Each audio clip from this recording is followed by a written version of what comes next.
It's these two guys. These two guys. It's these two guys. Hey, George Henry here. And Larry Richardson. And we're These two guys. Yes, we are. And we're back for another episode to talk some more stuff. And once again, the news keeps rolling on, and there's really nothing we can do to stop it. The latest, of course, is we're all in the middle of a government shutdown right now because the Congress passed their part of it, but the Senate did not pass theirs. So the government shut down, and there's no talking on either side right now, and it's not a good thing. No, it's not good, not good. And it kind of quick segue from that. I was a little bit of a victim of that. I think crossing the border from British Columbia, Canada, went to Vancouver last week. You think that was a result of that? I mean, no, but I think a lot of attitude. A little bit of attitude from some of the custom border agents there. Well, I want you to tell that story, but let me give a little bit of a background in what's going on here. When the government shuts down, obviously, most government employees do not get paid. That includes like Homeland Security, which also includes our Coast Guard here on the coast. The last time we went through a government shutdown, when Donald Trump was president at the time, the Coast Guard was not able to make a lot of their bills. Some of them couldn't even pay their rent. And a lot of the community around here supported them and raised money for them so that they could pay their bills, so that they could stay on top of things, rather than having to go out and get loans. Because, the more loans you get, you have to pay those back, and the more debt you have. But some of the ways that affects like local businesses, owning a radio station, we deal with the FCC, the Federal Communications Commission, and every quarter we're responsible to put up a form about our quarterly information that we do, like all our public service stuff that we do, our town, our doc talks and stuff. So every quarter we have to have it, and there's a deadline, and October 10th is the deadline for that to be posted on the FCC. Oof. But when you go to the FCC website, you can't sign in. There's a big red poster on the top of it that says, due to the government shutdown, we're unable to man this site at this time. So the question is, are we liable for that date of the 10th? Missed deadlines. Missed deadline, because they're not able to take our information. I thought they offered furloughs and things not furloughs. I thought that most of these people are still working. Is it? Yeah, they're working, but they're not. They're unpaid. That's what's happening like now with the air traffic controllers. You have a lot of the major airports, the air traffic controllers, even though they're working, they're calling in sick because they're not getting paid. Right. In fact, Nashville Tower had to shut down, and they were using Memphis Tower to route planes into Nashville. So you're in Memphis, you're on a radar screen, but you're looking at Nashville. That can get pretty dangerous because you're already bogged down with all the flights you've got incoming and outgoing from like Memphis, and then you have to take on Nashville too. Wow. So there's a lot of issues that come with that, a lot of problems that can come along with that, and of course they're talking about, and I think it's just words and just a threat. I don't think actually going to follow through on it, but they're talking about having, if they don't come to an agreement, they're going to start firing people that will not be eligible for rehire. Yeah. And I think maybe that's just a ploy to try to get them talking again. I don't know that the president is actually thinking about doing that. Yeah, that would be terrible. I didn't realize how far-reaching this, government shut. I mean, it's the government, so there's a lot of jobs, a lot of entities and stuff that are impacted by this. I just never realized how deep it went. Well, and then at the same time, they're asking, or they're wanting to put the National Guard into cities like Chicago and Portland, which of course is in the courts right now, and that's probably not going to happen if it stays the way it is. But they would be asking these people to go do this for nothing. For nothing. Yeah. But yeah, that's pretty rough. But anyway, so now to segue to your story, you got a little vacation time. Right. You had a wonderful, fun, exciting, very momentous vacation. So yeah. what the heck happened to you? So British Columbia, Vancouver. Well, right? let's go back a little bit. When you were in Arizona, Right. We talked about this on the last one. You lost your drone Right. into the water, Right. so it was time to get a new drone. Right. The problem is the drone you want and the good drones not you available in Can't the buy US. here. And is that because of tariffs? So talking to the customs agent, the border customs agent, there's some history with DJI, and if you guys are not familiar with DJI, they're pretty much probably 90% of the market share as far as drones go here in the U.S. They're used for rescues. A lot of people use them for even crop dusting. I mean, everything. Loggers use them. Loggers use them. Police use them. Most people use these drones. So if you've ever flown a drone and you've flown a DJI drone, there's other drones that come close. A lot of them do exactly the same thing, but And then there's a reason for that, and you're going to tell everybody the reason for that. Reason for that why some of them are kind of the same. Oh yeah. We'll get into that I'll in a go into minute. that too a little bit. So if you guys heard the last or seen the last show, at a ash scattering ceremony, I try to fly the drone in high winds and on a boat, which is you can do. Not recommend it. You can do. But I lost my drone. So the model was a DJI Mini Pro 3. So it's a 3-year-old drone. They've had 2 revisions since then. The most current being the Mini Pro 5, which has tons of features that kind of tower over the 3.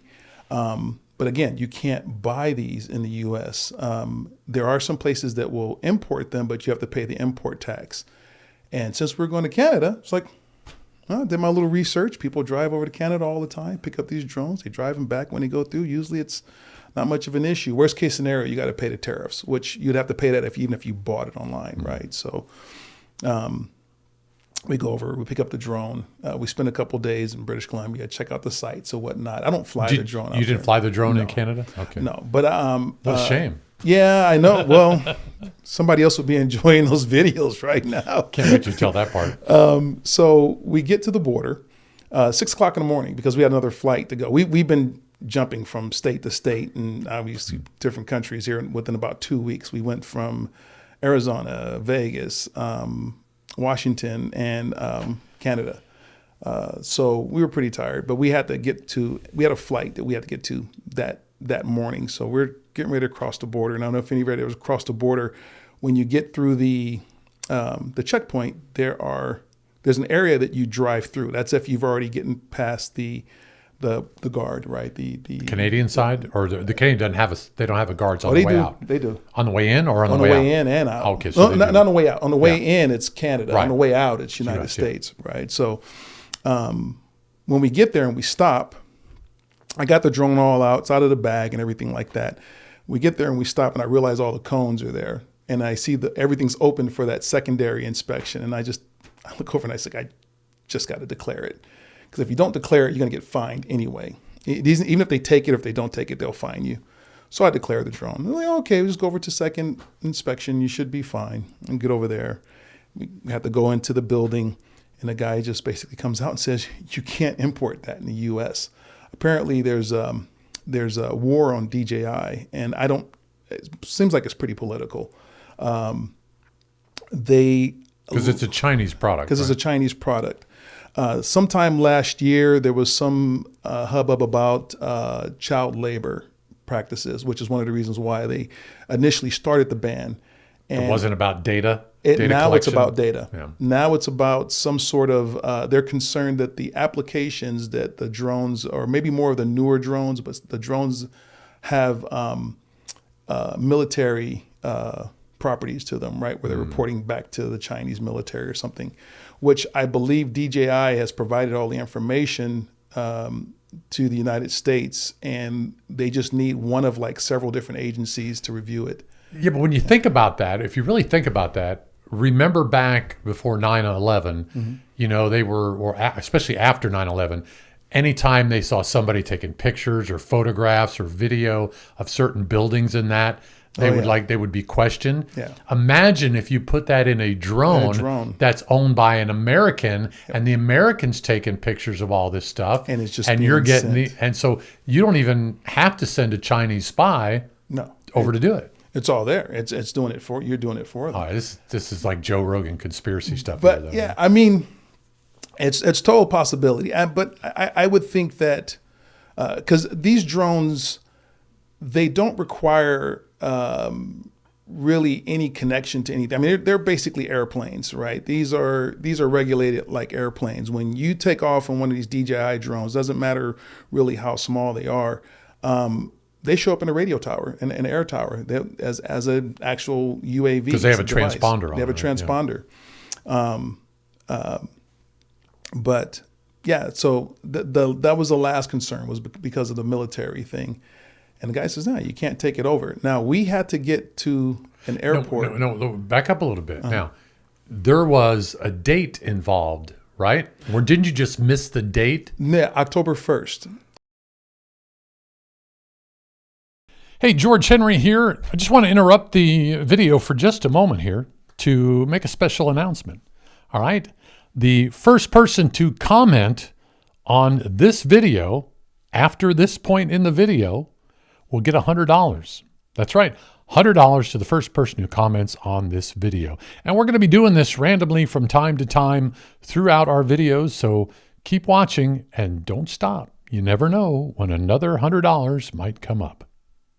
Back to these two guys. I mean, me and Larry. Is what we October were 1st. told. And I looked it up. I couldn't find anything for October 1st. I saw But something they for told you October. October 1st. They told me October 1st.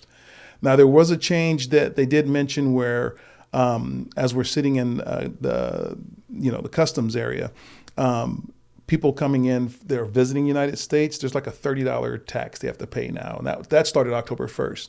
I was told that this importing the issue with DJI changed October 1st. So literally missed it by like a few days. Yeah. Like if I had left 2 days earlier, I would have maybe have to pay a tariff. See, now, what I would have done, I would have turned around and I would have boxed it up and mailed it to myself and hopefully got it.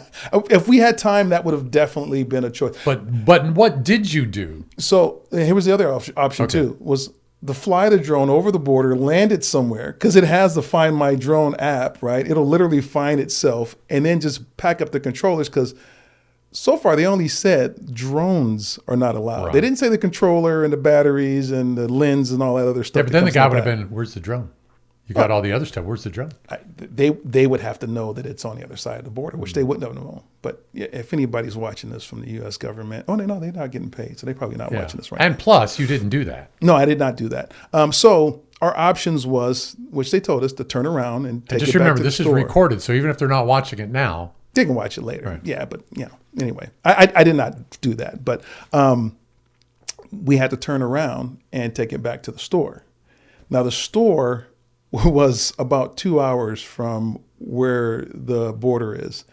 We had about maybe an hour and a half and some change to get to the airport, and a little more than an hour and change. We had a couple hours to get to the airport, and we ended up going to Portland instead of the one we were going to go, which was Eugene.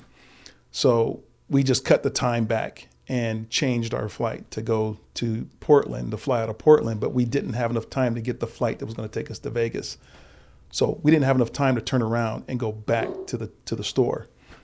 And we tried every option. We thought of everything we could possibly do. In the end, I had to literally turn around, right? We get sent back into Canada. And as we're driving, I see an exit. We get off the exit. There's a couple of cars sitting there. One of the guys is an Uber driver. I walk up to him and I just hand him the drone. Well, I try to hand him the drone at first. First he said no. Are you going to do his accent? No, I'm not going to do the accent. No, I'll get in trouble for that one. But he was probably Sikh. He was like a nice guy. Yeah. I asked him if he wanted the drone, and he rolled the window down about that much and said no. And I said, okay. So I start walking to the next car in front. I got the box. Everything's still in the box, because I did have the box. It was collapsed. I just put everything back in the box. And we're trying to rush to get back across the border, because when you have those type of infractions, you get on a little list, and when you go back around for the second time, they do much more of a thorough search. Right. So we knew we were going to spend a lot more time in the border this time than we did the first time. Have you watched any of the That Was Epic videos on YouTube? No. This guy's name is Juan, and he goes around and he gives stuff away. Like he gives yeah. college Yes, students I did see iPads. those. You should have done a video of you trying to give away. That would have been That very would have nice. been good. That would have been very we nice. could have used that. Yeah. I mean, I think. Why don't you go back and buy another one and give it away? and do it again? No. If you guys know what these drones cost, yeah, it is not something that you want to do more than one. I mean, unless you're getting millions of hits on it. Right, yeah. But yeah, I started walking to the next car, and the guy rolled down the window more, and he said, motioned me back, and I go back over there, and he says, "It for free?" I'm like, I don't have time to argue with them or negotiate anything. I was like, sure, Merry Christmas. And we felt, it's probably not a bad thing. Maybe he's got some kids, or maybe he's into that type of stuff, so he's enjoying it right now. So do you still have the receipt? I did find a receipt, which we did not find the first time. So did you put insurance on it?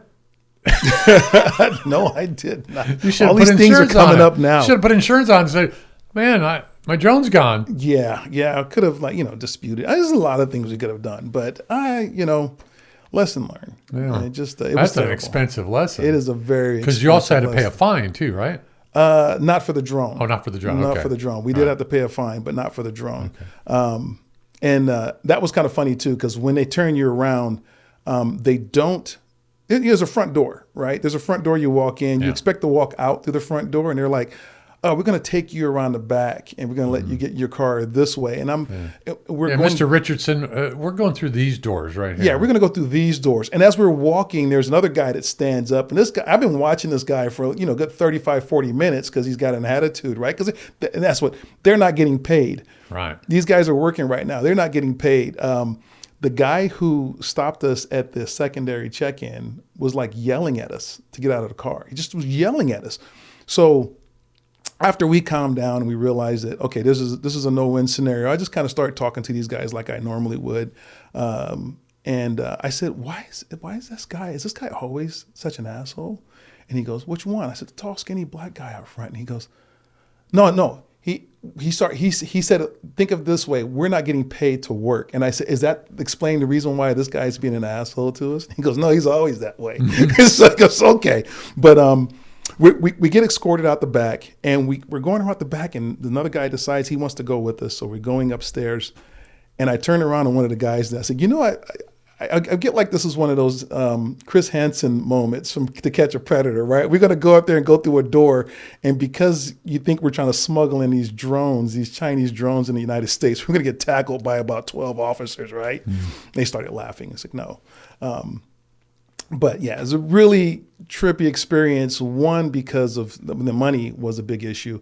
But number two, when you're dealing with something like this, and part of the reason why they don't allow it to come into the U.S. is for the fear of Chinese spying, or you're, you don't know exactly what's going to happen. Well, they already had that weather balloon Yeah. that went over there, and Now that's what I should have did, was attach it to a weather balloon and let it, because apparently it could have flown halfway across the United States before they even. it's a drone, Larry. It flies by itself. You don't need a weather balloon to attach to it. Yeah, that would have been looking pretty conspicuous.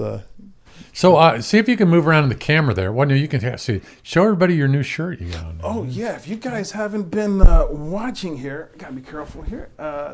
These two guys' shirt, button up, short sleeves, nice fit, very clean. So these are also available. Yeah, and we've got, of course, we've got all our merchandise, that's available out there. And it's growing. It's growing. Yeah, so. we're growing.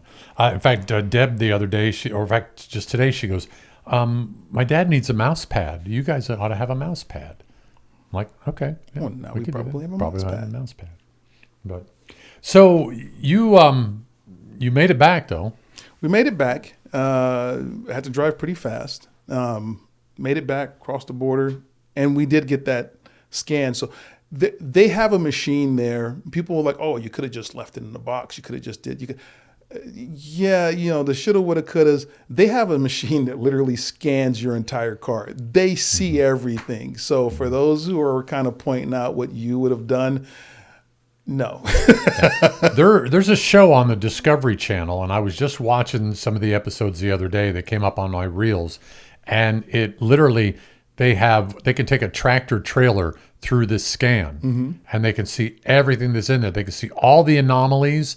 They had a salt truck this was from Mexico, coming from Mexico up, and they noticed some of the salt bags were denser than others, and they had methamphetamines in it.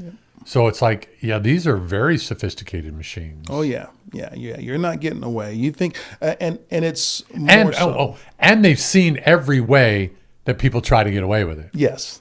Yeah. They know. Yeah. They know all the tricks. They know all the, and because this is a newer model drone. Now the older drones that people have in stock, you can get on Amazon or whatever. You can get those without any problems.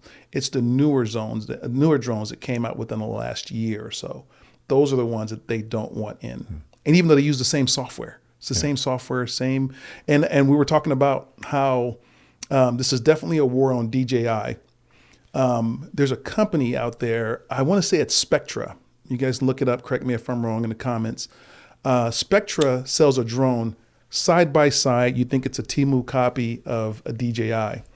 You take screwdriver to that thing and you open it up, there's DJI components. And what they do is they buy the parts, have them shipped to United States, and then they assemble them and they sell them as Spectra. But it's the same software, same controllers and everything, but it's not DJI. But it is DJI. Yeah. So it's kind of a weird whole thing with the whole DJI. It's sort of like when you buy, your cornflakes at Costco and it says Kirkland on it. Right. Somebody named Kellogg's made those cornflakes. Yeah. Sort of the same thing. Yep.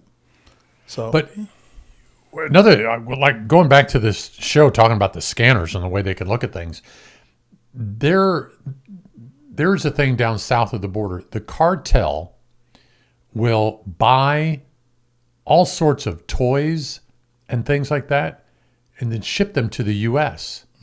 And then their people in the U.S. will stuff the toys in the toy boxes full of weapons and ammunition.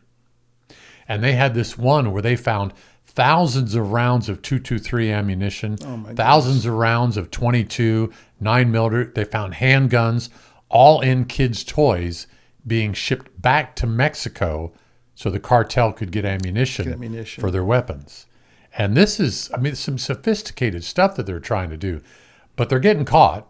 But then again, if they catch one or two, how many are getting over? Right. How many are not getting caught? Right. Yeah. We only know about the ones that are getting caught. The same thing. I watched one the other day, and a guy had a truck, and it had like these huge beams that you would put on big construction, big 8 by 12, wooden beams. And if you looked at them from the outside, they looked normal. And the guy did the same thing across the border. The guy took a hammer and chiseled off part of the wood, opened it up, and there's cocaine coming out of it. It looked exactly like big wood planks. Yeah. They had this one guy who had I think it was a Honda Odyssey or something. And when they open up the back, normally the seats fold down into the back compartment there, so it makes it level flat. Well, there was no back compartment there. So automatically they go, lift it up, fresh glue on there, pulled it up. These big, long silver boxes full of, cocaine. Cocaine, yeah. So crossing the border, kids. Mind your P's and Q's. Don't do dumb stuff. Don't try to carry ammunition over the border. That would not be a good idea. And the other fallout from our little event is for the next year. Right. For the next year, anytime we cross the border, we get a little extra search. Yeah. Yeah. So, which means when we all go to Cancun next spring, you're going to be delayed getting back. I'm going to be delayed. And if you hear screaming through the airport, it's probably a cavity search going on. But let me tell you about it. This is funny because I remember when we came back from Cancun the last time, there was this elderly gentleman that was at the international where that comes and checks your bags. And the line was really short, and all the other lines were kind of long. So I say to Deb, let's go over there. That line's really short, right? All right, so we get over there. Elderly black gentleman. Not that his color does have something to do with it. In this case, I'll tell you why. He would, a man would come up, and he'd do the thing, and then pass the man through. A woman would come up, like a young black woman would come up, and it would take 20 minutes to get her through. He would talk to her, and you could hear him flirting with her. You could hear him flirting. Uncle Russell? No, I was just thinking Uncle Russell. Do you have an Uncle Russell? No, but whenever I hear these stories like this, Yeah. it's an Uncle Russell. Yeah, because I mean, and it was really funny because Deb and I are both sitting there going, dude, we went to the shorter line, and there were people that were behind us that we got out of that line, and they were going through. And Uncle Russell was talking to these women and talking them up, and I mean, it was like, literally, it took an extra 30 minutes to get through that line. Whereas if we would have stayed in the other one, we would have been out 30 minutes earlier. Yeah. And we're rushing from the airport to get to the next flight. And you don't want to piss off TSA either. So you got to kind of like either, sit there and wait or move over to another line. Yeah. And I didn't know. I mean, I kept thinking, when I finally got up there, and Deb and I went together and, he passed us right through. Yes. And, Yeah. And I'm like, this is so unfair, We were traveling in New York one time, and Susie had a bag, and then she had two paper bags. She could have put one inside the other, but she had two paper bags. And because there were two paper bags, the TSA guy goes, "No, sorry, you can't do that." And then she goes, "Well, I'll just put one inside the other." He goes, "No, because there's two bags." I mean, this guy was really having a bad day. So she takes the carry-on and she puts it in that little measuring crate they have up front. This much of it stuck out above the freaking rail, and he goes, "You have to check it in."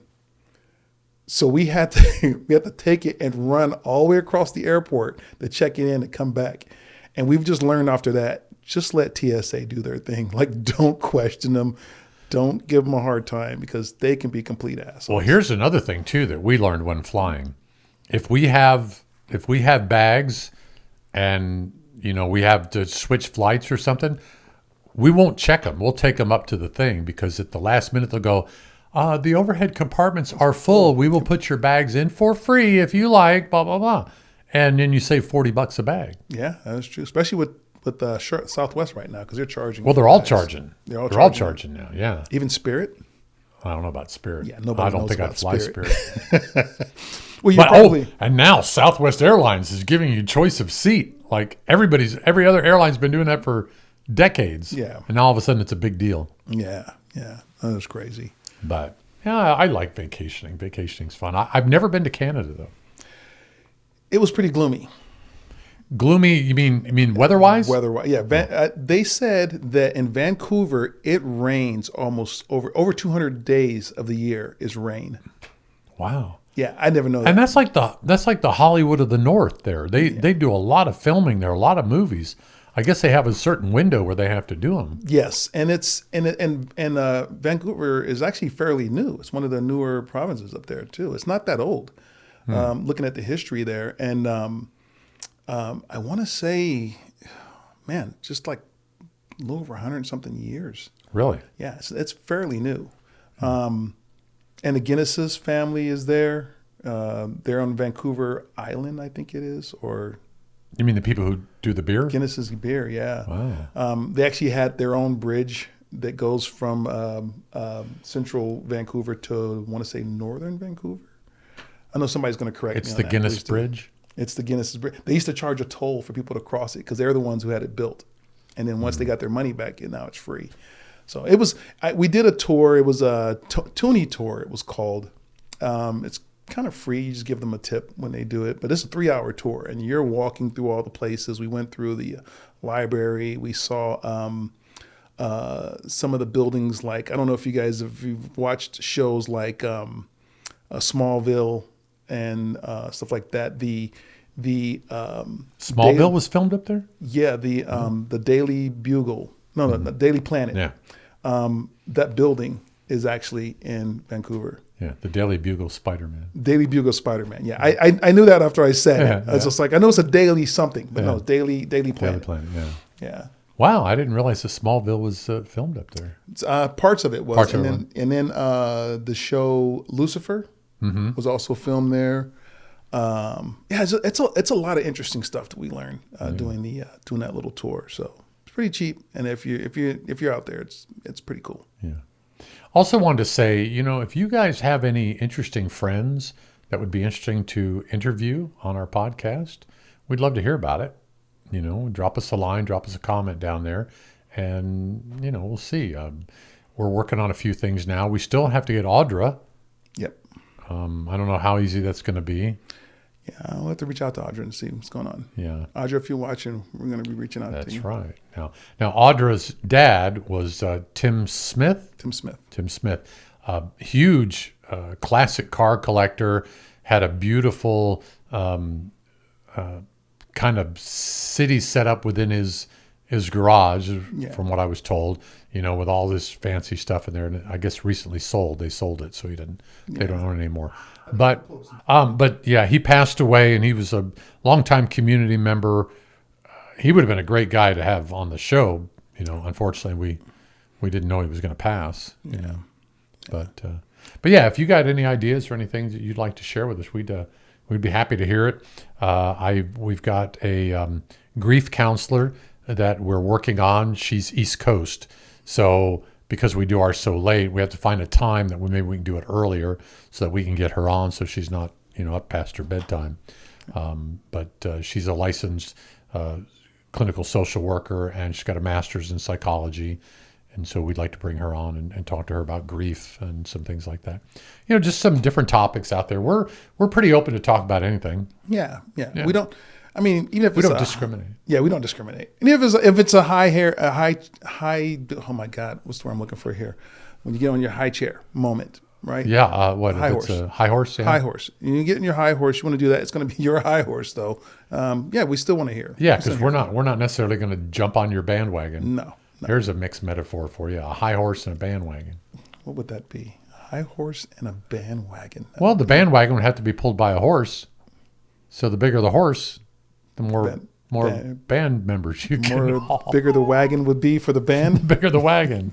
Yeah. Oh, but anyway, I don't know about you. That's all I got. I mean, I don't have a whole lot more to throw in there. Do you? The comments. Actually, I'm gonna do that different. I'm gonna sneak in. I'm gonna sneak it in, like you've seen that one where it goes, oh, so you watched all the way to the end, right? You've seen that. Oh, yeah. So I'm gonna do that in the middle. So if you guys are paying attention, if you're paying attention, you already know what we've done. Right. All right. So you're already on top of it. But those who didn't finish it all the way through, they're not going to get the surprise. So you might already be a winner. And you know what would be cool? Go back to your friends and let them know. If you watch to the end, yeah, you could win. Yeah, you could win. I won't tell you what you're going to win, though. Yeah. We're not going to tell. Well, we can tell them now. Can we tell them now? Yeah, because it's already over. Oh. So, well, it won't make sense now because they'll already know. If they watch this far, they'll already know. It's a paradox. Yeah, it is. It's a paradox there. It's like, if you go back in time and you kiss your mother, will you not be born? Marty McFly. That would be terrible. Just in an aside, have you seen any good movies or anything lately? Any good shows? Binged watch the Ed Gein movie. Oh, did you? Netflix. Yeah. If you guys haven't watched that, I mean, you got to be. I'll give you fair warning. It is not for the faint of heart. It's not very gruesome. But just the material's disturbing. The material's very disturbing. They went places that I didn't think Netflix was going to go. But it's based on a true story, right? It's based on a true story, but they definitely take a lot of liberties with it. I watched the Charlie Sheen thing too. The Charlie Sheen was pretty good. It was pretty good. But the Ed Gein, and I don't know why, I went down a rabbit hole after watching it, and I binged the whole thing, but I went down a rabbit hole and I start looking up there's stories that you can watch on like YouTube and stuff, and it'll tell you the factual parts of his, versus lives, with the Hollywood versus stuff. The Hollywood side. Some of the characters, there's characters in there that make contact with Ed Gein that did not actually make contact. There's some relationships with certain people that were part of the real mythos of the whole Ed Gein story that was not accurate. Well, just for those who may not give a couple sentence synopsis of who Ed Gein was. So Ed Gein he wasn't the first serial killer. He actually wasn't even really a serial killer. He was the inspiration for, if you've seen Silence of the Lambs, if you've seen Texas Chainsaw Massacre, What was the other movie that was most of the slasher movies that came out? Ed Gein was a huge inspiration. Oh, Psycho was the biggest one. Alfred Hitchcock spent a lot of time looking at Ed Gein's story in order to kind of build the character for Psycho, Norman Bates, if you will. So if you've seen those movies and you don't know who Ed Gein is, you can watch this movie and you get a better understanding. And they actually do a really good job of blending the kind of somewhat mockumentary, I guess you would call it, of Ed Gein to some of those movies. So you can kind of see where they tie in and where the inspiration came from his stories, how they were incorporated into those three movies that I mentioned. So it's fascinating. It's very gross. I'm not gonna lie, but the acting is great. The pacing, I think, is actually pretty good. He's very hard to hear. Charlie Hunnam, this is a guy from Sons of Anarchy. He's a very, very great actor. Does a very good transformation into the Ed Gein character. He said he worked a long time on the voice. Yeah. On getting the voice down. Which is funny, is I never heard Ed Gein's voice. Really? Yeah. And we've watched a lot of stuff like with serial killer stories, and this is from a documentary. It's called Monsters, is the name of the main show, and then they have different segments. Like there'll be John Wayne Gacy, and then there's Ed Gein, and then there's Jeffrey Dahmer. So I think next one is going to be Lizzie Borden. Ooh, Lizzie Borden took an axe. Yep, gave her parents 40 whacks. When she saw what she had done, she gave her father 41. 41. Yeah. So yeah, wow. Well, that brings back memories. All right, I'd just soon watch Monty Python and the Holy Grail, but that's me. Hey, thanks for watching. Yep. Appreciate you being there. Thanks for staying to the end. If you did, if you didn't, then you're not listening now anyway, so it doesn't really matter. We enjoy having you here either way. Yeah, don't forget, like and subscribe. Now, you can follow us on Facebook, and that's great, but we need you to subscribe on our YouTube channel. And let us know about some of the weird reels we're putting up right now. Let us know if you like them. Yeah, or make suggestions, make comments. Again, and to subscribe doesn't cost you anything. Right. It's just a single click. You do it one time, and it helps us out. Yep. Thank you so much. Have a great week. We'll do this again next week. See you soon.